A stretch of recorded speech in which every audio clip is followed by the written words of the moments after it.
ఒక్కసారి కొమ్మూరి గోల్డ్ కి కాల్ చేయండి. తాకట్లో ఉన్న మీ బంగారాన్ని విడిపించి మార్కెట్ ప్రైస్ కి వాళ్ళు కొనుక్కుని మిగతా డబ్బులు మీకు ఇచ్చేస్తారు. హాయ్, వెల్కమ్ టు మనం టీవీ. మన టీవీ ఉంది మన కోసం. నేను మీ జర్నలిస్ట్ మనోజ్. సో గత కొద్ది రోజులుగా సోషల్ మీడియాని షేక్ చేస్తున్నాడు YouTuber Ravan alias Joseph Bachchalakuri. So అతని క్యాస్ట్ గురించి చాలా ఈక్వేషన్స్, తన పర్సనల్ లైఫ్లో వేరే అమ్మాయిలను వేధించాడని, సో వీటన్నిటి గురించి మనం పక్కన పెట్టేద్దాం ఇప్పటి వరకు. కానీ అసలు రావణ్పై దేశద్రోహం కేసు ఎందుకు పెట్టారు? కనిపిస్తే కొడతామని జనం అంటుంటే, లేదు రావణ్పై పెట్టిన కేసులే చంద్రబాబు, లోకేష్, పవన్ కళ్యాణ్పై పెట్టాలని జగన్ ఎందుకు డిమాండ్ చేస్తున్నారు? అసలు రావణ్ చేసిన దేశద్రోహం ఏంటి మాట్లాడదాం. మనతో పాటు పాడ్కాస్ట్లో యాడ్ అయ్యారు senior political analyst and senior journalist Katta Karthik. నమస్కారం గారు. నమస్కారం మనోజ్. సో మీకు తెలిసిందే రావణ్ గురించి చాలా గట్టిగా ప్రశ్నిస్తాను అని చెప్పి సోషల్ మీడియాలో ప్రశ్న అనే ఒక యూట్యూబ్ ఛానల్ పెట్టిన తర్వాత అతను మాట్లాడే మాటలు, ఆయన చెప్పే తీరు, ఆయన సంభాషణలు, వెక్కిరించే విధానం, ఆయన ర్యాంపేజ్, బీజిఎంలు, ఎలివేషన్లు చాలా పెద్ద ఎత్తున వైరల్ అవుతున్నాయి. సో ఇలాంటి నేపథ్యంలో ఆయన పాత వీడియోలు కూడా తీసి మాట్లాడుతున్నారు. అసలు ఆయన చేసిన దేశద్రోహం ఏంటి? దేశద్రోహం ఇది చాలా పెద్ద పదం నిజానికి. అతను అసలు ఏ దేశం? భారతదేశం. భారతదేశం. అతను ఒక్క వీడియో నీకు వినిపిస్తాను. నేను దేశభక్తుడిని కాదు, నాకు దేశం అంటే భక్తి లేదు. మీరు కరెక్ట్గానే ఉంటున్నారు. నాకు దేశం అంటే భక్తి లేదు, నేను దేశభక్తుడిని కాదు. ఈ మాట భారతదేశంలో అన్నాడు కాబట్టి ఇంకా అతను సజీవంగా ఉన్నాడు. పాకిస్తాన్లో అనుంటే, మన పక్కనే ఉంటుంది. పాకిస్తాన్లో అనుంటే, చైనాలో అనుంటే పరిస్థితి వేరేలా ఉండేది. ఎలా ఉంటుంది? అత్యంత దారుణంగా ఉంటుంది. ఈ భూమి మీద ఉండగలుగుతాడా? సరే, ఒక వ్యక్తి భూమి మీద ఉండకూడదని నేను కోరుకోను. కానీ భూమి మీద ఉంటున్నప్పుడు ఏ భూమి మీద అయితే ఉంటున్నాడో, ఏ గాలిని అయితే పీలుస్తున్నాడో, ఏ నీరు తాగుతున్నాడో, ఎక్కడ తిండి తింటున్నాడో ఆ దేశం పట్ల కనీసం ప్రేమ భక్తి ఉండాలిగా. ఈ దేశం పట్ల ప్రేమ లేని వాడి మీద, ఈ దేశం పట్ల భక్తి లేని వాడి మీద దేశద్రోహం కాక ఇంకేం పెడతారు? ఈ దేశానికి వ్యతిరేకంగా కుట్రలు చేస్తున్నప్పుడు, ఈ దేశంలో ఉన్నటువంటి ప్రధానటువంటి మతం, ప్రధానమైనటువంటి సంస్కృతి సాంప్రదాయాల మీద దాడి చేస్తున్నప్పుడు దేశద్రోహం కేసులు ఎందుకు పెట్టకూడదు? అతని మీద ఉపా చట్టం పెట్టారు. అతని మీద ఉపా చట్టం పెట్టడానికి చాలామంది ఖండిస్తున్నారు కదా. నేను డైరెక్ట్గా ఒకటి అడుగుతా, తీవ్రవాదం కూడా ఒక వాదమే కదా అని అతను అన్నాడు. తీవ్రవాదం కూడా ఒక వాదమే అనే వాడి మీద ఏం పెట్టాలి ఇప్పుడు? తీవ్రవాదానికి సపోర్ట్ చేయటం కదా అది. నక్సలైట్కి ఓపెన్గా సపోర్ట్ చేశాడు. ఇంకా నేను ఎక్కడ విన్నాను, కరెక్ట్గా నాకు తెలియదు, కానీ ఆపరేషన్ సింధూర్కి వ్యతిరేకంగా మాట్లాడాడు. మరి ఇలాంటి వాడి మీద ఏం కేసులు పెట్టాలి? ఇప్పుడు ఉపా చట్టం ఎవరి మీద పెడతారు? డైరెక్ట్గా టెర్రరిస్ట్ యాక్టివిస్టుల మీద పెడతారు. లేదు, ఇండైరెక్ట్గా వాళ్ళకి సహకరించే వాళ్ళ మీద, వాళ్ళ భావాజ్యాలాన్ని సమాజంలో తీసుకువెళ్ళాలి అనుకునే వాళ్ళ మీద పెడతారు. ఇప్పుడు తీవ్రవాదం కూడా ఒక వాదమే అంటే ఆ తీవ్రవాదాన్ని జనంలో తీసుకెళ్ళడానికి ఇతను ప్రయత్నం చేస్తున్నట్టు కాదా? నక్సలిజానికి డైరెక్ట్గా సపోర్ట్ చేశాడు హిడ్మా ఎన్కౌంటర్ సమయంలో. మరి అలాంటి సమయంలో అలాంటి వ్యక్తి మీద ఉపా చట్టం పెట్టడం తప్పే ఉంది? కార్తిక్ గారు, ఇదే విషయంలో ఎప్పుడైతే రావణ్ కి అరెస్ట్ డే 1 పిఠాపురంలో అరెస్ట్ అయినప్పటి నుంచి రావణ్ గ్రాఫ్ పడిపోతుంది. చాలా మంది స్టార్టింగ్ లో రావణ్ ని సపోర్ట్ చేసిన వాళ్ళే, కొన్ని క్రైస్తవ సంఘాలు అయితే మాకు రావణ్కి చేసిన వ్యాఖ్యలకి సంబంధం లేదు అని ఈవెన్ అతని యూట్యూబ్ ఛానల్లో కూడా కామెంట్స్ చాలా నెగిటివ్గా వినిపిస్తున్నాయి. ఎందుకు అంత అంటే ఆ వ్యతిరేకం ఏర్పడింది అంటారు? చాలా మందికి తెలియాల్సింది ఏంటంటే, ఇప్పుడు ప్రశ్న రావణ్ని పవన్ కళ్యాణ్ తిట్టాడని అతన్ని ఏమి అదుపులో తీసుకోలే. అది ఒక కేసు మాత్రమే. అతను పవన్ కళ్యాణ్ని తిట్టాడు అనేది ఒక కేసు మాత్రమే. ప్రతి కేసు పవన్ కళ్యాణ్ తిట్టడానికి సంబంధించిన కేసు కాదు. ఒక కేసు పవన్ కళ్యాణ్ తిట్టిన కేసు కావచ్చు, లేదా 2 కేసులు పవన్ కళ్యాణ్ తిట్టిన కేసులు కావచ్చు. కానీ మొత్తంగా అతని మీద ఉన్న కేసులు ఏంటి అంటే, 1 పవన్ కళ్యాణ్ తిట్టాడు అనేది, 2 హిందూ మతాన్ని టార్గెట్ చేసి హిందూ దేవులను అవమానించాడు అనేటువంటిది. చూసావా హిందూ దేవులను ఎంతగా అవమానించాడు? రామాయణాన్ని ఎంత అవమానించాడు, రాముని ఎంత అవమానించాడు, సీతాదేవిని ఎంత అవమానించాడు, ద్రౌపది దేవుని ఎంత అవమానించాడు. నా కొడక నీ కొడక అని హిందువులను మాట్లాడాడు. నా కొడక నీ కొడక అని హిందువులను మాట్లాడాడు. ఇప్పుడు ఇతని ఏమనాలి? ఇంకా ఈ దేశంలో ప్రధానమైన మతం, ప్రధానమైన నమ్మకం మీద దాడి చేశాడు ఇతను. ఇతను వెనకాల ఒక హిడెన్ ఎజెండా ఉంది. అది నీ పాడ్కాస్ట్లో నేను బయట పెట్టదలుచుకున్నాను. బాలయ్య బాబు కొడకల్లారా అంటాడు, పవన్ కళ్యాణ్ కొడకల్లారా అంటాడు, అదే విధంగా ప్రశ్న రావణ్ కూడా కొడకల్లారా అంటే తప్పు లేదు, నాకు కొడక అంటే తప్పు కదా, కొడకల్లారా అంటే తప్పు లేదని ఒక లాయర్ చెప్పిన మాట రీసెంట్ పాడ్కాస్ట్లో. తులసిచంద్ గారి అయితే జర్నలిస్ట్ తులసిచంద్ గారి పాడ్కాస్ట్లో ఆ గెస్ట్ చెప్పారనమాట. ఏమని, నాకు కొడకల్లారా అంటే తప్పు, కొడకల్లారా అంటే తప్పు కాదు అన్నారు. ఇది ఎంతవరకు తీసుకోవచ్చు అంటారు? ఇక్కడ 2 విషయాలు. అసలు పవన్ కళ్యాణ్ మాటలకు ఇతని మాటలకు లింక్ పెట్టి మాట్లాడే ప్రయత్నం చేస్తున్నారు. ఇప్పుడు నేనేమంటానంటే, నా ఎదురుగా నువ్వు ఉన్నావు మనోజ్, నేను కత్తి పట్టుకొని నేను పడుస్తా. అప్పుడు నేను చేసిన నేరాన్ని 2 రకాలుగా చూడాలి. అప్పుడు నేను మనోజ్ నన్ను చంపబోతే నేను మనోజ్ని చంపాను అంటేనేమో ఆత్మరక్షణ కిందకు వస్తుంది, అది నేరం కాదు. అదే నేను కక్ష కట్టి నీ మీద ఏదో కోపం పెట్టుకొని పొడిచాననుకో, అది నేరం. ఇప్పుడు పవన్ కళ్యాణ్ నా కొడుకులని ఒకసారి తిట్టాడు, నిజమే, అవును, ఆ వీడియో ఉంది. కానీ అప్పుడు ఎందుకు పవన్ కళ్యాణ్ తిట్టాడు? పోసానికి ఇష్టముల్లి అనేటోడు పవన్ కళ్యాణ్ కూతుళ్ళ గురించి మాట్లాడాడు. బోరుగడ్డ అనిల్ అనేటువంటి వాడు పవన్ కళ్యాణ్ ఇంట్లోకి పోయి పవన్ కళ్యాణ్ కూతుళ్ళని ఏదో చేస్తానన్నట్టుగా మాట్లాడాడు. తర్వాత పేరు నాని, అంబటి రాంబాబు పవన్ కళ్యాణ్ని అత్యంత దారుణంగా క్రిటిసైజ్ చేశారు. ఏకంగా జగన్మోహన్ రెడ్డి వైసీపీ పార్టీ అధినేత అప్పుడు ముఖ్యమంత్రి పొజిషన్లో ఉండి పవన్ కళ్యాణ్ పెళ్ళిళ్ళ గురించి, పర్సనల్ లైఫ్ గురించి మాట్లాడాడు. పైగా ఇవి పర్సనల్ లైఫ్ గురించి మాట్లాడినాను సార్. ఇంకా పైగా పవన్ కళ్యాణ్కి దత్తపుత్రుడు అని పేరు పెట్టారు, ప్యాకేజ్ స్టార్ అని పేరు పెట్టారు. ఒకవైపు ఏమో రాజకీయంగా తీవ్ర విమర్శలు, ఇంకోవైపు పర్సనల్ లైఫ్ మీద టార్గెట్. ఇలా చేస్తున్న క్రమంలో ఎవరి భార్యనంటే ఎవరు ఊరుకుంటారు, ఎవరి కూతునంటే ఎవరు ఊరుకుంటారు? ఆత్మరక్షణ కోసం పవన్ కళ్యాణ్ మాట్లాడిన మాటలు అవి భావోద్వేగంతో కూడిన మాటలు, దాని వెనకాల కుట్ర దాగి లేదు, అది నేరం కాదు, అది ఆత్మరక్షణ కోసం మాట్లాడిన మాటలు. కానీ రావణ్ భార్యని ఎవరన్నా పవన్ కళ్యాణ్ ఏమన్నా అన్నాడు ఇక్కడ? లేదు. రావణ్కి సంబంధించిన కూతుర్ని పవన్ కళ్యాణ్ ఏమన్నా అన్నాడా? లేదు. మరి పవన్ కళ్యాణ్ మాట్లాడినట్టు నేను మాట్లాడుతున్నానని చెప్పేసి అప్పుడు పవన్ కళ్యాణ్ మాట తీసుకొచ్చి రావణ్ మాట్లాడిన పరిస్థితి ఏంది? ఈ రెండింటికి చాలా తేడా ఉంది. నేను చెప్తున్నా కదా, ఆత్మరక్షణ కోసం నిన్ను కత్తితో పడటం వేరు, నీ మీద కక్షతో నిన్ను కత్తితో పడటం వేరు. ఆత్మరక్షణ కోసం పొడిస్తే నేరం కాదు, కక్ష కట్టుకొని పొడిస్తే నేరం. ఇది చాలా మందికి తెలవట్లేదు. పవన్ కళ్యాణ్ ఆ రోజు మాట్లాడటానికి ఉన్న సందర్భం వేరు, రావణ్ మాట్లాడటానికి ఉన్న సందర్భం వేరు. రావణ్ ఏ వేదిక మీద మాట్లాడాడు? దళిత క్రిస్టియన్ వేదిక మీద మాట్లాడాడు. ఆ దళిత క్రిస్టియన్ శంకరామం ఆ సభ పేరు. అసలు నాకు తెలియక అడుగుతా, దళిత క్రిస్టియన్ అనే పదానికి అర్థం చెప్పు. అదే నాకు కూడా అదే డౌట్, నాకు తెలియదు నిజంగా. దళితులు విన్నా, రాజ్యాంగపరంగా క్రైస్తవులు విన్నా, హిందువులు విన్నా, అగ్రకులాలు అగ్రవర్ణాలు చాలా మంది ఉంటారు. దళిత క్రైస్తవులు ఎవరు అసలు? ఇప్పుడు దళితులు అయితే వాళ్ళు క్రైస్తవులు కాలేరు, క్రైస్తవుల్లో దళితులు ఉండరు. దళితులు ఎక్కడుంటారు? హిందూ మతంలో ఉన్నారు. హిందూ మతంలో కులం ఉంది, కులంలో భాగంగా అగ్రవర్ణాలు అంటే ఓసీలు తర్వాత బీసీలు, ఎస్సీలు, ఎస్టీలు వీళ్ళంతా ఉన్నారు. కులాలు ఉన్నాయి హిందూ మతంలో. కులాల ఆధారంగా వివక్ష ఉంది, తరతరాలుగా అంటరానితనం ఉంది. దీన్ని రూపుమాపటం కోసం మన దేశ రాజ్యాంగంలో అంబేద్కర్ గారు ప్రపోజ్ చేసింది ఏంటంటే, ఏ కులాలైతే తరతరాలుగా వివక్షకు గురి కాబడ్డాయో, ఏ కులాలైతే అంటరానితనానికి గురి కాబడ్డాయో ఆ కులాలను కూడా మిగతా వర్గాలతో పాటు ముందుకు తీసుకురావడం కోసం దళితులకు రిజర్వేషన్ కల్పించారు. దళితుల హక్కుల కోసం కొన్ని చట్టాలు తర్వాత కాలంలో పాలకులు తీసుకొచ్చారు. ఇది హిందూ మతంలో కులం ఉంది కాబట్టి తీసుకొచ్చారు. కులం ఆధారంగానే ఈ రిజర్వేషన్లు. ఇప్పుడు నువ్వు పేదరికం ఉన్నప్పటికీ కూడా నువ్వు అగ్రకులం అయితే నీకు రిజర్వేషన్ రాదు. నువ్వు దళితుడు అయితే రిజర్వేషన్ వస్తుంది. అంటే నీ పేదరికం ఆధారంగా కాదు నీ రిజర్వేషన్, నీ కులం ఆధారంగా రిజర్వేషన్. ఎందుకు? నీ కులాన్ని వివక్షకు గురి చేయబడ్డది కాబట్టి తరతరాలుగా నీకు ఆ రిజర్వేషన్ కల్పించడం జరిగింది భారత రాజ్యాంగంలో. మరి క్రిస్టియన్ మతం కులం లేదుగా.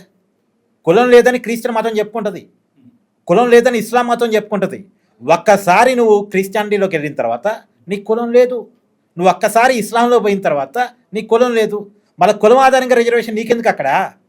మళ్ళీ దళిత క్రిస్టియన్ ఏంది అక్కడ? Dalit Christian, OC Christian, Reddy Christian, Kamma Christian అని ఉండదు. ఇప్పుడు ఎగ్జాంపుల్ జగన్మోహన్ రెడ్డి క్రిస్టియన్ అంటాం మనం, అతను రెడ్డి క్రిస్టియన్ అని పిలుస్తారా? పిలవరే. అతను కూడా రెడ్డి క్రిస్టియన్ పిలవండి. మరి ఇప్పుడు బీసీ ఎవరో క్రిస్టియానిటీలో పోయారు, బీసీ క్రిస్టియన్ అని పిలవండి. ఒక నాయుడు ఎవరో క్రిస్టియన్లో పోయాడు, నాయుడు క్రిస్టియన్ పిలవండి. అని వాళ్ళని పిలవరు. ఇక దళిత క్రిస్టియన్ అని ఎందుకు పిలుస్తున్నారు అంటే ఇక్కడ కుట్ర దాగుంది. ఆ కుట్రనే జడా శ్రవణ్, ప్రశ్నారావణ్ అండ్ ప్రకాష్ రాజు అప్లై చేస్తున్నట్టుగా అనుమానం. దీని వెనకాల జగన్మోహన్ రెడ్డి ఉన్నట్టుగా అనుమానం. ఇక్కడ క్లియర్గా మళ్ళీ చెప్తున్నాను నేను, ఇక్కడ హిడెన్ ఎజెండా ఒకటి నడుస్తుంది.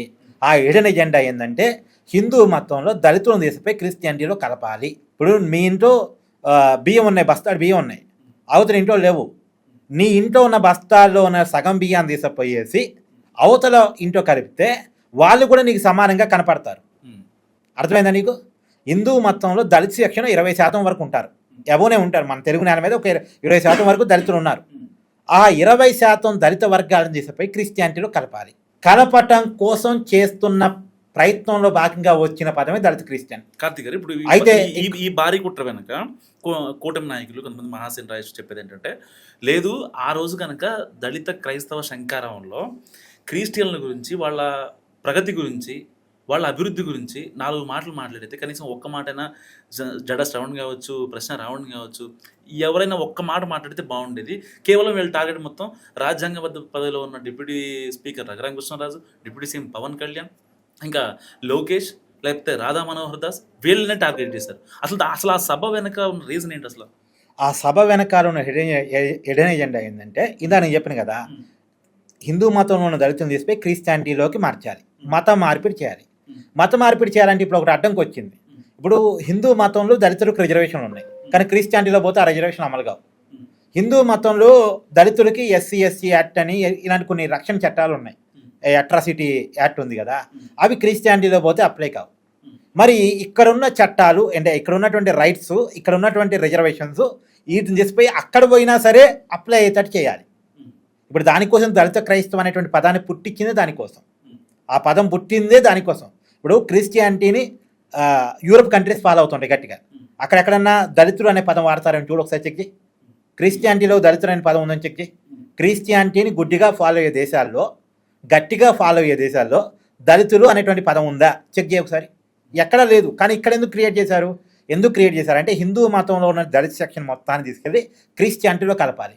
క్రిస్టియానిటీలో కలపడానికి వస్తున్న అడ్డంకి ఏంటంటే, ఇక్కడున్న రిజర్వేషన్స్ అక్కడ లేవు, ఇక్కడ ఉన్నటువంటి హక్కులు అక్కడ లేవు, ఇక్కడ ఉన్న రక్షణ చట్టాలు అక్కడ లేవు.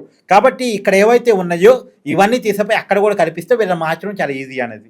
మరి వీళ్ళందరికీ పవన్ కళ్యాణ్ ఎందుకు టార్గెట్ అయ్యాడు అంటే, పవన్ కళ్యాణ్ ఈ మత మార్పిడికి వ్యతిరేకం కాబట్టి, సనాతన ధర్మాన్ని నెత్తిన పెట్టుకున్నాడు కాబట్టి.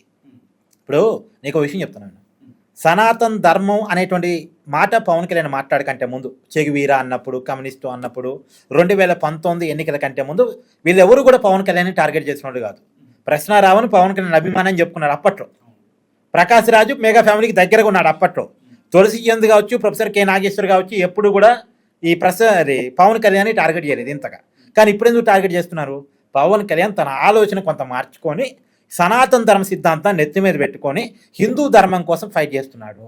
అందులో పవన్ కళ్యాణ్ ఒక స్టార్ ఇమేజ్ ఉన్న హీరో. అతను కొంత ఇన్ఫ్లుయెన్స్ కెపాసిటీ సమాజంలో ఉంది. అతను కొంత హిందూ ధర్మాన్ని బాగా జనంలో తీసుకెళ్ళగలడు. ఇంతవరకు తెలుగు నేల మీద హిందుత్వ సిద్ధాంతంతో గట్టిగా ముందుకెళ్ళినటువంటి వ్యక్తి ఇప్పటివరకు ఎవరు లేరు సౌత్ ఇండియాలో, అందులో పశ్చిమ తెలుగు నేల మీద. ఇప్పుడు పవన్ కళ్యాణ్ రూపంలో సనాతన ధర్మానికి ఒక రక్షకుడు కనపడుతున్నాడు. అందుకని అతను రక్షకుడుగా కనపడకుండా ఉండాలంటే ఏం చేయాలి? అతని ఇమేజ్ని డ్యామేజ్ చేయాలి, అతన్ని పర్సనల్గా టార్గెట్ చేయాలి, అతన్ని మోరల్గా దెబ్బతీయాలి. దానికోసమే పవన్ కళ్యాణ్ని టార్గెట్ చేస్తున్నారు. పవన్ కళ్యాణ్ని టార్గెట్ చేయటం వెనకాల ఉన్న ఉద్దేశం ఏంటంటే, అతను సనాతన ధర్మాన్ని రక్షించడానికి తన రాజకీయ విధానంగా ఎంచుకున్నాడు కాబట్టి, సనాతన ధర్మ సిద్ధాంతమే తన రాజకీయ విధానం అని ప్రకటించాడు కాబట్టి, అదే పవన్ కళ్యాణ్ నేను చెగువీరానే కమ్యూనిస్టునే అని ఉంటే వీళ్ళకి ప్రాబ్లం ఉండకపోయేది. కానీ హిందూ మతం అన్నాడు కాబట్టి, సనాతన ధర్మం అంటున్నాడు కాబట్టి, హిందూ మతాన్ని నాశనం చేయటం లక్ష్యంగా రాజకీయం చేస్తున్నటువంటి, లేదా లక్ష్యంగా హిడెన్ ఎజెండాతో పనిచేస్తున్నటువంటి ఈ వర్గానికి పవన్ కళ్యాణ్ అడ్డొస్తున్నాడు కాబట్టి పవన్ కళ్యాణ్ టార్గెట్ అయ్యాడు. ఇక్కడ వీళ్ళ టార్గెట్ ఏంది? ప్రశ్నారావంది కానీ, తులసి చంద్ కానీ, లేదా ప్రొఫెసర్ కె నాగేశ్వర్ కానీ, వీళ్ళందరి టార్గెట్ ఏంటంటే హిందూ మతంలో ఉన్న దళిత సెక్షన్ తీసుకెళ్ళి క్రిస్టియానిటీలో కలపాలి. ఇది హిడెన్ ఎజెండా అన్నట్టుగా అనుమానం వస్తుంది వీళ్ళు చేస్తున్నారు. అయితే ఇక్కడ వీళ్ళు మాత్రమేనా? వీళ్ళ వెనకాల ఇంకెవరన్నా ఉన్నారా? ఇప్పుడు ప్రకాష్ రాజుని తిరిగితే వైసీపీకి ఎందుకు కోపం వస్తుంది? ప్రశ్నారావుని అరెస్ట్ చేస్తే వైసీపీకి ఎందుకు కోపం వస్తుంది? వాడు దేశద్రోహి, దేశం మీద ప్రేమ లేదన్నాడు. వైసీపీ ఏమో దేశంలో రాజ్యాంగబద్ధంగా రిజిస్ట్రేషన్ అయినటువంటి ఒక పార్టీ. వైసీపీలో చాలా మంది నాయకులు ప్రశ్నారావుని వ్యతిరేకిస్తున్నారు. అయినా సరే జగన్ హే రామ్ అంటూ ఆయన ఒక పోస్ట్ చేసి ఏదైతే రావణ్ మీద పెట్టిన కేసుల్ని ప్రభుత్వాది నేతలపైన కూడా పెట్టాలని జగన్ డిమాండ్ చేస్తున్నారు. అంటే ఏంటి దీనికి? హే రామ్ జగన్మోహన్ రెడ్డి గారు, మీరు అర్థం చేసుకోవాల్సిందంటే, హే రామ్ అని మీరు పోస్ట్ చేశారు, ఆ రామున్నే ఈ ప్రశ్నారావుని తోడినాడాడు. కావాలంటే జగన్మోహన్ రెడ్డి నేను కొన్ని వీడియోలు పంపంటే పంపుతా. అయితే నాకున్నటువంటి అనుమానం ఏంటంటే, వీళ్ళంతా కనపడుతున్న నటులు, ఏది ప్రకాష్ రాజు కావచ్చు, ప్రసన్న రావణ్ కావచ్చు, తులసిచంద్ కావచ్చు, ప్రొఫెసర్ కె నాగేశ్వర్ కావచ్చు, వీళ్ళంతా కనపడుతున్న రంగస్థల నటుడు. వెనకాలన్న డైరెక్టర్ జగన్మోహన్ రెడ్డి ఏమో, వీళ్ళందరికీ నిధులు పంపిస్తుంది జగన్మోహన్ రెడ్డి ఏమో. ఇప్పుడు నీకు ఒక లింక్ చెప్తాను నేను నీకు. మొన్న కర్ణాటకలో ధర్మస్థల టెంపుల్ మీద ఒక కుట్ర జరిగింది. అక్కడ చిన్నయ్య అనేటువంటి ఒక వ్యక్తి ఒక కుట్ర చేశాడు. అయితే అతనితో ప్రకాష్ రాజు ఫోన్లో మాట్లాడాడు కదా. ప్రకాష్ రాజు కూడా ఒప్పుకున్నాడుగా మాట. ప్రకాష్ రాజు కాకపోతే నేనేం తప్పు చేయలేదు, నిజం చెప్పని అన్నాను అంటాడు తప్ప. అయితే అతనితో ఇంటరాక్షన్ అయితే ప్రకాష్ రాజు జరిగింది. అదే ప్రకాష్ రాజు ఈ ప్రసన్న రావణ్తో కూడా టచ్లో ఉన్నాడు. ఇప్పుడు ఒప్పుకున్నాడు ప్రకాష్ రాజు కూడా. ప్రసన్న రావణ్ నేను ట్వీట్స్ ఎలా అంటే ప్రకాష్ రాజుకి స్క్రిప్ట్ ఇచ్చేది ప్రసన్న రావణ్. తర్వాత అదే ప్రకాష్ రాజుకి ధర్మస్థల టెంపుల్లో జరిగిన కుట్రదారుతో కొంత సంబంధం ఉంది. అయితే ఇక్కడ లింక్ చూడు నీకు. వీళ్ళందరినీ ఆమెనంటే జగన్మోహన్ రెడ్డి కోపం వస్తుంది. వీళ్ళందరూ హిందూ మత వ్యతిరేక కార్యక్రమాలు చేస్తున్న వాళ్ళు, హిందూ దేవుళ్ళని కించపరుస్తున్న వాళ్ళు, హిందూ దేవతల మూర్తుల మీద విపరీతమైన కామెంట్ చేస్తున్న వాళ్ళు, లేదు హిందూ మతంలో ఉన్నటువంటి వాళ్ళని దళిత క్రిస్టియన్స్గా పేరు పెట్టి కొత్త పేరు పెట్టి క్రిస్టియానిటీలోకి మార్చాలని ప్రయత్నం చేస్తున్న వాళ్ళు. మరి ఇలాంటి వాళ్ళ వెనకాల జగన్మోహన్ రెడ్డి ఎందుకున్నాడు? అందులోనూ వీళ్ళు చేస్తుంది దేశద్రోహం అయినప్పుడు వీడు ఎందుకు జగన్మోహన్ రెడ్డి ఉన్నాడు అంటే, వీళ్ళందరి వెనకాల ఉన్న డైరెక్టరు కథ నడిపిస్తుంది జగన్మోహన్ రెడ్డి. ఇప్పుడు జగన్మోహన్ రెడ్డి మీద ఉపాచట్టం ఎందుకు పెట్టకూడదు? ఇప్పుడు టెర్రరిజం అనేది డైరెక్ట్ కావచ్చు, ఇండైరెక్ట్ కావచ్చు. ఇప్పుడు టెర్రరిస్టులకి ఈ ప్రసన్న రావణ్ ఇండైరెక్ట్ సపోర్ట్ చేస్తున్నాడు. ఇండైరెక్ట్ ఏముంది, డైరెక్ట్ సపోర్ట్ చేస్తున్నాడు. ఎగ్జాంపుల్, తీవ్రవాదానికి కూడా ఒక వాదం ఉందని మాట్లాడాడు. ఆ తీవ్రవాదానికి కూడా వాదం ఉందని మాట్లాడేటువంటి ప్రసన్న రావణ్కి Jaganmohan Reddy back and support చేస్తున్నాడు. మరి జగన్మోహన్ రెడ్డి కూడా ఒక రకంగా ఉగ్రవాదానికి సపోర్ట్ చేస్తున్నట్టేగా. ఇప్పుడు ప్రసన్న రావణ్ నక్సలిజాన్ని సపోర్ట్ చేస్తాడు. నిజంగా రేపొద్దున పోలీస్ ఇన్వెస్టిగేషన్ తేలితే ఈ సపోర్టర్స్ ఎవరైతే ఉన్నారో వాళ్ళందరినీ పెట్టే అవకాశం ఉంటుంది ఉపచట్టం పెట్టాలి. నేను అనేది అదే. ఇప్పుడు వైసీపీ ఏం మాట్లాడుతుంది, ప్రసన్న రావణ్ చిన్న పిల్లవాడు వాడిని ఉపా చట్టం పెట్టారు ఏంటి అంటుంది. ఓకే, ప్రసన్న రావణ్ చిన్న పిల్లగాడే, కానీ ఈ చిన్న పిల్లగాడి వెనకాల డ్రామాలు చేపిస్తుంది ఎవరు? ఈ చిన్న పిల్లవాడు మాటల్ని సమర్థిస్తూ పోతుంది ఎవరు? తప్పులు చేసిన వాళ్ళంతా చిన్న పిల్లగాళ్ళు, చిన్న నేరాలు అంటాడేంది నాకు అర్థం కావట్లేదు. నీకు లింక్ చెప్తాను నేను నీకు. జగన్మోహన్ రెడ్డి అధికారంలో ఉన్నప్పుడు తిరుమల తిరుపతి లడ్డూ ప్రసాదంలో కెమికల్ నెయ్యిని కలిపారా? కెమికల్ నెయ్యిని కలిపారని ఎవరు చెప్పారు? ఆ సిట్ ఎవరు వేశారు? కాదు, అదే చాలా మంది తెలియని విషయం. చంద్రబాబు నాయుడు వేసిన సిట్టు కాదని చెప్పేసి వైవి సుబ్బారెడ్డి గారు సుప్రీంకోర్టుకి వెళ్ళారు సిబిఐ ఎంక్వైరీ కావాలని. వెళితే వైవి సుబ్బారెడ్డి గారి కోరిక మేరకు సుప్రీంకోర్టు సిబిఐతో సిట్ నియమించింది. సిబిఐతో కూడిన సిట్టు. ఆ సిట్టు చెప్పింది ఏంటంటే కెమికల్ పదార్థాన్ని తిరుమల లడ్డూలో ఉపయోగించారని చెప్పింది. నెయ్యి అని చెప్పి అసలు నెయ్యే కాదని చెప్పింది. ఇప్పుడు వైసీపీ వల్ల ఏం తప్పించుకుంటుంది? చంద్రబాబు నాయుడు గారు చెప్పినట్టు యానిమల్ ఫ్యాట్ కాదు కదా అంటది తప్ప, మరి కెమికల్ అయితే కలిపావని చెప్తుంది కదా. అంటే తిరుమల లడ్డూలో కెమికల్ కలిపావు అంటే నువ్వు ఇండైరెక్ట్గా ఏం చేసావు? హిందువుల ప్రాణం తీయటానికి స్లో పాయిజన్ కలిపావు. హిందువుల ప్రాణం తీయటానికి స్లో పాయిజన్ కలిపి దానికి నువ్వు అధికారాన్ని ఉపయోగించుకున్నావు. నువ్వు అధికారంలో ఉన్నప్పుడు చేసింది ఏంది? హిందువులు చంపాలని కుట్ర, ఆ హిందూ దేవాలయం మీద దాళ్ళు, ఇవన్నీ కొనసాగింపులు. పైగా దేవుడు సొమ్మును దొంగతనం చేస్తే పరకామని చోరీ చిన్న చోరీ అంటాడేంది జగన్మోహన్ రెడ్డి? కోట్లాది రూపాయలు దేవుడు సొమ్ము దొంగతనం చేయబడితే ఆ దొంగతోటి ఆనాటి టీడీడీ రాజీ పడితే అది చిన్న చోరీ కదా, దాని మీద మాట్లాడతారంటారేంది? అంటే హిందూ మతం అంటే జగన్కి ఎలా లెక్కలేదు అంటానికి నేను కొనసాగి చెప్తున్నా. జగన్మోహన్ రెడ్డి ఎట్లాంటి మనిషి అంటే డిక్లరేషన్ ఇవ్వటం ఇష్టం లేక తిరుమల పోవటం మానేసినటువంటి మనిషి. ఏనాడు సతీ సమేతంగా గుడికి పోని మనిషి. ఆ మనిషి వీళ్ళ వెనకాల ఉన్నాడు అనే అనుమానం వస్తున్నప్పుడు జగన్మోహన్ రెడ్డి మీద ఎందుకు ఉపా చట్టం పెట్టకూడదు? ఒకవేళ ఇప్పుడు ప్రసన్న రావణ్ని వైసీపీ డిజోన్ చేసుకుంటే ఓకే, నాకు అభ్యంతరం లేదు. కానీ ఓన్ చేసుకుంటుంది కదా. జగన్మోహన్ రెడ్డి డైరెక్ట్గా సపోర్ట్ చేస్తున్నాడు కదా. అంటే ఒక తీవ్రవాదాన్ని సపోర్ట్ చేసే ఒక తీవ్రవాదికి నువ్వు అండగా ఉంటున్నప్పుడు నువ్వెందుకు తీవ్రవాది కాదంటే నువ్వే చేపిస్తున్నావే అతనితోటి. ఇప్పుడు జగన్మోహన్ రెడ్డి ఉద్దేశం కూడా చాలా మందికి ఉన్న అనుమానం ఏంటంటే వైసీపీ అధికారంలో ఉండగా హిందువుని క్రిస్టియానిటీలోకి మార్చాలనే ప్రయత్నం జరిగిందని చాలా మందిలో అనుమానం ఉంది. ఇప్పుడు వీళ్ళు చేస్తుంది అదే కదా. ఇప్పుడు మనకున్న అనుమానం ఏంది? ప్రసన్న రావణ్, తులసిచంద్, ప్రకాష్ రాజు వాళ్ళని సపోర్ట్ చేస్తూ ప్రొఫెసర్ కె నాగేశ్వరరావు వీళ్ళంతా చేస్తుంది ఏంది? హిందూ మతంలో ఉన్నటువంటి ఈ దళిత సెక్షన్ని దాదాపు 20% జనాభాని తీసుకెళ్ళి క్రిస్టియానిటీలో కలపాలి, అంతిమంగా భారతదేశంలో హిందూ ఐడియాలజీని తగ్గించాలి, ఈ ప్రయత్నం చేస్తున్నారని మనం అనుకుంటున్నాం. మనకు అనుమానం ఉంది. ఈ అనుమానానికి అంటే ఈ అనుమానానికి తావిచ్చే విధంగా వాళ్ళ వ్యవహార శైలి కూడా ఉంది. ఇప్పుడు ఏది ధర్మస్థలి టెంపుల్ మీద కుట్రదారుతో ప్రకాష్ రాజ్ ఫోన్ మాట్లాడటం కావచ్చు, హిందూ మతాన్ని మాత్రమే టార్గెట్ చేస్తూ ప్రకాష్ రాజ్ పదే ట్వీట్ చేయడం కావచ్చు, సనాతన ధర్మం అని నమ్ముతున్నందుకు పవన్ కళ్యాణ్ టార్గెట్ చేయడం కావచ్చు, ఈ ప్రశ్నారావణ్ పర్టికులర్గా హిందూ మతాన్ని టార్గెట్ చేస్తూ హిందూ దేవులను టార్గెట్ చేస్తూ మాట్లాడటం కావచ్చు, ఇవన్నీ ఒకదానికి ఒకటి చైన్ మార్కెట్ లాగా లింక్ చేసుకుంటూ పో, నువ్వు లింక్ చేసుకుంటూ పో. వీళ్ళందరికీ ఒక కనెక్షన్ ఉంది.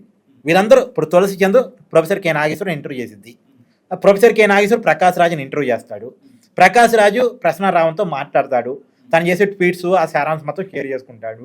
ఇది అదే ప్రకాష్ రాజు మళ్ళీ ధర్మస్థలి టెంపుల్ కుట్రదారుతో మాట్లాడతాడు. ఇవన్నీ ఒకసారి ఇంటర్లింక్ చేసుకుంటే పో. వీళ్ళందరిలో ఎవరు అరెస్ట్ అయినా సరే జగన్మోహన్ రెడ్డి కోపం వస్తుంది, వీళ్ళందరిలో ఎవరి మీద కేసు పెట్టినా సరే జగన్మోహన్ రెడ్డి కోపం వస్తుంది. అంటే ఏంటి ఇక్కడ ఉన్న ఇంటర్లింక్ సంబంధం అర్థం చేసుకో. అరెస్ట్ అనే విషయంలో కార్తీక్ గారు, ఇప్పుడు ఫర్ ఎగ్జాంపుల్ ఇప్పుడు నేను ఇక్కడ ఒక క్రైమ్ చేసి ఎక్కడికి వెళ్ళి దాక్కున్నా, కాశ్మీరో లేకపోతే గోవానో మనాలి దాక్కున్నా, నన్ను అరెస్ట్ చేద్దాం? ఇప్పుడు నాకు అర్థం కాదు అది. ఎందుకంటే రావణ్ అరెస్ట్ చేసిన తర్వాత ఆ జర్నలిస్ట్ కేఎన్ఆర్ అరెస్ట్ చేసిన తర్వాత చాలా మంది బయటకు వచ్చి మాట్లాడుతున్నారు, అట్టెట్లా అరెస్ట్ చేస్తారు, తెలంగాణ పోలీసులు ఆంధ్ర పోలీసులు కుమ్మక్కయ్యారు. ఆ రోజు రామోజీరావు గారిని అరెస్ట్ చేస్తుంటే చాలామంది కేసీఆర్ గారు డైరెక్ట్గా ఫోన్ చేసి అట్టెట్లా అరెస్ట్ చేస్తారు రామోజీ గారు అని పంపిస్తారని చెప్పి చాలామంది మాట్లాడుకుంటారు. ఇప్పుడు మరి వీళ్ళని అరెస్ట్ చేయాలి అసలు వద్దా? ఇప్పుడు నేను ఎక్కడ కూర్చొని మాట్లాడుతున్నా, జూబ్లీహిల్స్లో కూర్చొని మాట్లాడుతున్నా, హైదరాబాద్లో కూర్చొని మాట్లాడుతున్నా, అమెరికా మీద మాట్లాడాను, ట్రంప్ మీద కొద్ది తీవ్రంగా మాట్లాడాను, అమెరికా వాళ్ళకి కోపం వచ్చింది, నా మీద కేసు పెట్టారు. ఇప్పుడు అమెరికా వాళ్ళు అంటే వేరే దేశం కాబట్టి భారతదేశ వాళ్ళతో సంప్రదింపులు చేసి నన్ను అదుపులో తీసుకుందాం అనుకున్నారు. ఇప్పుడు అమెరికా వాళ్ళు వచ్చి నన్ను అరెస్ట్ చేయడం తప్ప ఒప్ప? నేను అమెరికా మీద మాట్లాడాను, నేను మాట్లాడటం వల్ల వాళ్ళు కేసు పెట్టారు. నేను అమెరికా గురించి మాట్లాడకుండా నా దేశం నాకు ఎందుకు అమెరికా అని నేను అమెరికా గురించి మాట్లాడుకోకుండా ఉంటే నా మీద ఎవరు కేసు పెడతాడు? నన్ను ఎందుకు అమెరికా వాళ్ళు అదుపులో తీసుకుంటారు? పోనీ ఇప్పుడు తెలంగాణ అని అంటున్నారు కదా, తెలంగాణ రాజకీయాలకే నువ్వు పరిమితంగా? అసలు నాకు తెలియక అడుగుతా, ఒక జర్నలిస్ట్కి కులం ఏంటి, ఒక జర్నలిస్ట్కి మతం ఏంటి, ఒక జర్నలిస్ట్కి ప్రాంతం ఏంటి, ఒక జర్నలిస్ట్కి సరియత ఏంటి? ఒక జర్నలిస్ట్ అన్న తర్వాత ఇక్కడ కూర్చొని బ్రిటన్ రాజకీయాల మీద మాట్లాడతాడు, నేను మాట్లాడుతున్నా. ఇక్కడ కూర్చొని అమెరికా రాజకీయాల గురించి మాట్లాడతాను, నేను మాట్లాడుతున్నా. ఇక్కడ కూర్చొని మమతా బెనర్జీ బెంగాల్లో ఫలితాలు ఎలా ఉంటాయని చెప్తున్నా నేను. ఇక్కడ కూర్చొని ఢిల్లీ రాజకీయాల గురించి మాట్లాడుతున్నా. నేను మాట్లాడే క్రమంలో నోటి ద్వారా ప్రదర్శించాను అనుకో, ఇప్పుడు మమతా బెనర్జీని బూతులతో తిట్టాననుకో, అక్కడ బెంగాల్లో కేసులు పెడతారు. నేను తిట్టకుండా ఉంటే కేసులు పెట్టను, తిరిగితే కేసులు పెడతారు కదా. అప్పుడు ఆ కేసు పెట్టడం తప్ప ఉప్ప మాట్లాడితే ఎవరికి అభ్యంతరం లేదు. కానీ బెంగాల్లో తెలంగాణ వాడి మీద కేసు పెట్టడం ఏంటంటే దానికి విచిత్రమే ఉంది. నేను బెంగాల్ మీద మాట్లాడి కాబట్టి బెంగాల్లో కేసు పెట్టారు. కేవీ రెడ్డి లేదు ఈ ప్రశ్నరావును ఆంధ్ర రాజకీయాల మీద మాట్లాడుతున్నారుగా. ఇటువైపు నుంచి యాక్షన్ ఉన్నప్పుడు అటువైపు నుంచి రియాక్షన్ లేకుండా ఉంటుంది. ఇప్పుడు యాక్షన్ ముందా రియాక్షన్ ముందా? అంటే కేసు పెట్టాక వీళ్ళు మాట్లాడారా, వీళ్ళు మాట్లాడాక కేసులు పడ్డాయా? మాట్లాడే కేసులు పడకుండా ఎట్టుంటాయి మరి? ఇప్పుడు ఆ కేసు పెట్టడం కరెక్టా కాదా? నువ్వు మాట్లాడింది భావ ప్రకటన స్పేచ్ పరిధులు లోపలికి వస్తా బయటకు వచ్చిందా? అంతవరకు మాట్లాడితే నాకు అభ్యంతరం లేదు. మరి ఇక్కడ ఆంధ్ర తెలంగాణ గోర ఏంటి? ఇప్పుడు బెంగాలోడు కూడా తెలంగాణ వచ్చి అరెస్ట్ చేసుకుని పోతున్నారు. మొన్న ఇక్కడ బీహార్ ఉగ్రవాదులు అంటే బీహార్లో పట్టుబడిన ఉగ్రవాదులు హైదరాబాద్లో తలదాచుకుంటే వచ్చి పట్టుకుని పోయారు. నువ్వు అట్టెట్ట పట్టుకుపోతావు అని మనం అంటామా? ఇప్పుడు మొన్న ఢిల్లీ ఎర్రకోట దగ్గర బాంబ్ బ్లాస్ట్ జరిగితే హైదరాబాద్లో ఒక డాక్టర్ లింకులు కలిసి ఎన్ఐఏ వాళ్ళు వచ్చి పట్టుకుపోయారు. నువ్వురా ఢిల్లీ నుంచి హైదరాబాద్ వచ్చి పట్టుకుని పోవడానికని మనం అనగలమా? తప్పు. కాకపోతే ఒక ప్రొసీజర్ అంటూ ఉంటుంది. సహజంగా ఒక వ్యక్తిని అరెస్ట్ చేస్తున్నప్పుడు అక్కడ లోకల్ పోలీస్ స్టేషన్లో మామూలుగా చెప్తారు, ఇక్కడ సమాచారం ఇస్తారు. నేను అనుకోవడం కేవీ రెడ్డి విషయంలో ఇచ్చారు, సరూర్ నగర్ పిఎస్లో ఇచ్చారు. ప్రసన్నరామన్ విషయంలో నాకు కొంత క్లారిటీ లేదు. ఫైనల్ ఒక ప్రశ్న కార్తీక్ గారు. సో ఇప్పుడు జగన్మోహన్ రెడ్డి గారు ఆయన టర్మ్లో 19 to 24 మధ్యలో ఎవరు బూతులు తిట్టినా వాళ్ళకు ఒక మంచి ఎక్స్ట్రీమ్ పొజిషన్లు లేకపోతే దాడులు ఇంటి ఇళ్ళకి మీద దాడులు చేస్తే మంత్రి పొజిషన్స్ ఇచ్చిన నేపథ్యం, అలాంటి వాళ్ళకే టికెట్లు కూడా ఇచ్చారు. సో ఇప్పుడు ఎవరైతే యూట్యూబర్లు సోషల్ యాక్టివిస్టులు వీళ్ళు బూతులు తిడతారో వాళ్ళని సపోర్ట్ చేయడం ఒకటి, అండ్ ఏదైతే హిందూ మతాన్ని అగౌరవపరిచేలా మాట్లాడి ఇట్లా ఎంత దారుణంగా మాట్లాడితే వాళ్ళకి ఈయన సపోర్ట్ చేసి ఇటు హిందూ ఓట్ బ్యాంక్ని ఇటు వైసీపీ నాయకులే చాలామంది ఆయన తీరుని వ్యతిరేకిస్తున్న క్రమంలో నిజంగా 2029 ఎన్నికలు ఏపీలో ఎలా ఉండబోతాయి అంటారు? ఎందుకంటే మావిగన్కి లింక్ చేసుకొని అసలు ఆయన ఎజెండాని కూడా కంప్లీట్గా చెప్పేశారు. అమరావతి వర్సెస్ మావిగన్ ఉంటే మాకేస్తారు, అమరావతి అంటే ఆయనకేస్తారు. కాబట్టి అంటే ఆయన ఇంకా పరిణితి చెందిన రాజకీయ నాయకుడిని చూడొచ్చు అంటారా 29 వరకు? సరే పోనీ అది జగన్ అధికారంలోకి వచ్చిన తర్వాత జగ్గేపేట నుంచి గుంటూరు వరకు కలుపుకొని జగన్ అనే పేరుతో ఒక రాజధాని నిర్మించుకోవాలి, నాకు అభ్యంతరం కాదు. కానీ అది ప్రజలు యాక్సెప్ట్ చేస్తే ఆయన ఇష్టం. కానీ అది సాధ్యమయ్యే పని కాదు. ప్రాక్టికల్గా పార్లమెంట్లో చట్ట సవరణ చేయాలి, రాజధాని మార్చాలంటే. అది జగన్కి తెలియదా అంటే తెలుసు. ఆయన వెనకాల ఆయన ఆలోచన ఏంటి అంటే 2 ఆలోచనలు. ఒకటి, అమరావతికి పెట్టుబడులు రాకుండా చేయాలి, ఎందుకంటే జగన్ వస్తే డిస్టర్బ్ చేస్తారంటే భయపడతారుగా పెట్టుబడిదారులు, సో డిస్టర్బ్ చేయాలి. రెండోది, విజయవాడ గుంటూరు ప్రజలకి అమరావతి ప్రజలకి చిచ్చు పెట్టాలి. ఈ 2 ఎజెండాలతో ఆయన మాట్లాడాడు. సరే అది పోనీ, అది పొలిటికల్ అంశంగా తీసుకుందాం. కానీ నా ఉద్దేశం ఏంటంటే, ఇప్పుడు బోరుగడ్డ అనిల్ కుమార్ని అరెస్ట్ చేశారు, సిరెడ్డి మీద కేసులు పెట్టారు. దేశద్రోహం కేసులు పెట్టారా? పెట్టలేదుగా. లేదు. ఇప్పుడు పవన్ కళ్యాణ్ ఇష్టం వచ్చినట్టుగా మాట్లాడారు వీళ్ళు, కానీ చంద్రబాబు నాయుడిని ఇష్టం వచ్చినట్టుగా మాట్లాడారు. మీకు తెలిసిన నేను చెప్పాను ఒక మాట, చంద్రబాబు నాయుడు గారి సతీమణి గురించి కూడా ఈ ఎవరు వల్లభని వంశీ అని అంబటి రాంబాబు మాట్లాడారు. మొన్న అంబటి రాంబాబు రాబాషి వాడి మరి చంద్రబాబు నాయుడు గారిని తిట్టారు. కానీ వీళ్ళెవరి మీద దేశద్రోహం కేసులు పెట్టలేదుగా. కానీ ఒక్క ప్రశ్నారావణ మీద ఎందుకు పెట్టారు అంటే, ఇప్పుడు మనం అర్థం చేసుకోవాల్సింది ఏంటంటే, ఇక్కడే నేను వ్యాలిడ్ పాయింట్ చెప్తున్నా. ప్రశ్నారావణ్ని అరెస్ట్ చేసింది కేవలం పవన్ కళ్యాణ్ తిట్టారని కాదు. పవన్ కళ్యాణ్ తిట్టారనే కారణంతో దేశద్రోహం కేసులు పెడితే వైసీపీలో సగం మంది జగన్మోహన్ రెడ్డితో సహా జైల్లోనే ఉంటారు, దేశద్రోహులుగా ఉంటారు. కానీ ప్రశ్నారావణ్ని అరెస్ట్ చేసింది, ఇందాక ఫస్ట్లో నేను వినిపించాను కదా, నాకు ఈ దేశం మీద ప్రేమ లేదు, భక్తి లేదు అని ఆ ఆలోచనతో ఉగ్రవాదులకి సపోర్ట్గా ఇప్పుడు ఇక్కడ ఎర్ర తివాచి కట్టుకుని వస్తాడు, తప్పుడే కట్టుకోవచ్చు, వచ్చి ఇంటర్వ్యూలో కూర్చొని తీవ్రవాదానికి కూడా ఒక వాదం ఉంది, లేదు హిడ్మా ఎన్కౌంటర్ చేయడం తప్పు, నేను నక్సలైట్కి డైరెక్ట్గా సపోర్ట్ చేస్తున్నానని మాట్లాడాడు. ఆ పర్టికులర్ ఇష్యూ మీద కేసు పెట్టారు. ఓకే, దాని మీద రాజద్రోహం పడింది. ఎస్, ఇప్పుడు దాని మీద రాజద్రోహం పడింది. చాలా మంది తిరిగిచ్చా పవన్ కళ్యాణ్ తిట్టారు కాబట్టి రాజద్రోహం అన్నారు. కాదు, పవన్ కళ్యాణ్ తిట్టారనే కారణంతోనో, చంద్రబాబు తిట్టారనే కారణంతోనో, వాళ్ళ కుటుంబ సభ్యులు తిట్టారనే కారణంతోనో రాజద్రోహం కేసులు పెడితే వైసీపీలో సగం మంది రాజద్రోహులుగా జైల్లో ఉంటారు. ఇప్పుడు వాళ్ళని తిరిగితే అలా రాజద్రోహం కేసులు పెట్టడం జగన్కి అలవాటు. జగన్ని కంసుడు అనే పదం తిట్టినందుకు జగన్ ముఖ్యమంత్రిగా ఉండగా ఒక మాజీ జడ్జి రామకృష్ణ ఆయన పేరు, ఆయన మీద రాజద్రోహం కేసు పెట్టారు. జగన్ని కంసుడు అన్నందుకు. కంసుడు తెలుసుగా నీకు, శ్రీకృష్ణుడు మేనమామ. ఆ కంసుడితో పోల్చినందుకు జగన్ ప్రభుత్వం రామకృష్ణ అనేటువంటి ఒక మాజీ జడ్జి మీద రాజద్రోహం కేసు పెట్టింది. కానీ ఇప్పుడు అలా కాదు, అలా పెట్టరా, ఉపా చట్టం అందుకు పెట్టరా. రాజద్రోహం కేసు లేదా ఉపా చట్టం కేసు పెట్టింది దేనికోసం అంటే, నేను ఓపెన్గా నక్సలైట్కి సపోర్టు, తీవ్రవాదానికి కూడా ఒక వాదం ఉంది అని మాట్లాడినందుకు పెట్టిన కేసు అది. మరి ఇప్పుడు దీన్ని సమర్థించాలా వద్దా ఈ పర్టికులర్ సెక్షన్ని? పైగా నాకు దేశం మీద భక్తి లేదు, దేశం మీద ప్రేమ లేదు అనేవాడిని మనం ఏం చేయాలి? ఇప్పుడు ఇదే మాట పాకిస్తాన్లో అన్నాడు ఏం చేస్తారు? నేను ముందే చెప్పా, చైనాలో అన్నానికి ఏం చేస్తారు? అక్కడికక్కడే. కానీ ఇక్కడ మాత్రమే సానుభూతి తీసుకొచ్చే ప్రయత్నం జరుగుతుంది.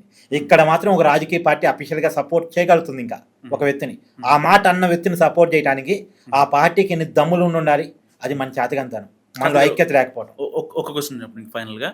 ఇప్పుడు జడ శ్రవణ్ కుమారే డైరెక్ట్గా చెప్పారు, ఉపా చట్టం పెట్టారు కాబట్టి రాజద్రోహం గట్టిగా పడింది, 14 రోజులు రిమాండ్, ఉరిశిక్ష పడే ఛాన్స్ ఉందండి. నిజంగా ఉరిశిక్ష పడే అవకాశం ఉందంటారా? అంటే నేను అనుకో ఉరిశిక్ష పడదులే, ఎందుకంటే డైరెక్ట్గా తీవ్రవాద కార్యకలాపాలు చేయలేదుగా, వాళ్ళకి సపోర్ట్ చేశాడు, వాళ్ళకు కూడా ఒక వాదం ఉంది అని వినిపించే ప్రయత్నం చేశాడు. అయితే వాళ్ళ వాదాన్ని సపోర్ట్ చేశారు కాబట్టి ఈ సెక్షన్స్ పెట్టారు, అందులో నక్సలైట్ సపోర్ట్ చేశారు కాబట్టి ఈ సెక్షన్స్ పెట్టారు. కానీ ఉరిశిక్షలు పడదు, కాకపోతే లైఫ్ వరకు పట్టడానికి అవకాశం ఉంది. పెద్ద కేసే పెట్టింది, పెద్ద కేసే. కానీ ఈ కేసు నిరూపితం కావటం అనేటువంటిది చూడాలి. అంటే ఇంతవరకు సోషల్ మీడియాలో మాట్లాడే వాళ్ళ మీద ఉపా పెట్టడం అనేది లేదు. జనరల్గా సోషల్ యాక్టివిస్టుల మీద పెడతారు. అంటే అర్బన్ నక్సలైట్ అంటారు చూసావా, నక్సలైట్ సపోర్ట్గా మాట్లాడే వాళ్ళు ఉంటారు చూసావా, వాళ్ళ మీద పెడతారు తప్ప డైరెక్ట్గా ఈ సోషల్ మీడియాలో మాట్లాడే యూట్యూబర్స్ మీద, జర్నలిస్టుల మీద ఇప్పటివరకైతే ఉపా పెట్టలేదు. సరే, ఇప్పుడు ఇతని మీద పెట్టారు కాబట్టి ఉపా నిలబడటం అనేది చిన్న విషయం కాదు. ఉపా నిలబడాలంటే చాలా ఎక్కువ సాక్ష్యాలు పోలీసులు సంపాదించాలి. కాకపోతే ఇది అంతవరకు నిలబడిద్దని చూడాలి. కానీ ఇది ఉరిశిక్ష పడిద్దని నేను అనుకోను, కానీ లైఫ్ వరకు పట్టడానికి అయితే అవకాశం నిరూపించబడితే. థ్యాంక్ యూ కార్తిక్ గారు. సో ఇది కార్తిక్ గారి అనాలిసిస్. నిజంగా చాలా విషయాలు, అంటే ఇప్పటిదాకా ప్రశ్నారావణ్ని అరెస్ట్ చేసింది పవన్ కళ్యాణ్ తిట్టినందుకో లేకపోతే ఇంకోటి అని చెప్పి చాలామంది చాలా రకాలుగా మాట్లాడుకుంటున్నారు. పెద్ద యుద్ధం జరుగుతుంది బయట.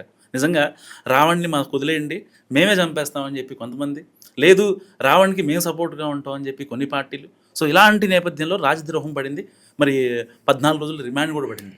సో మీరేమనుకుంటున్నారు నిజంగా ప్రశ్నారావణ్ గురించి?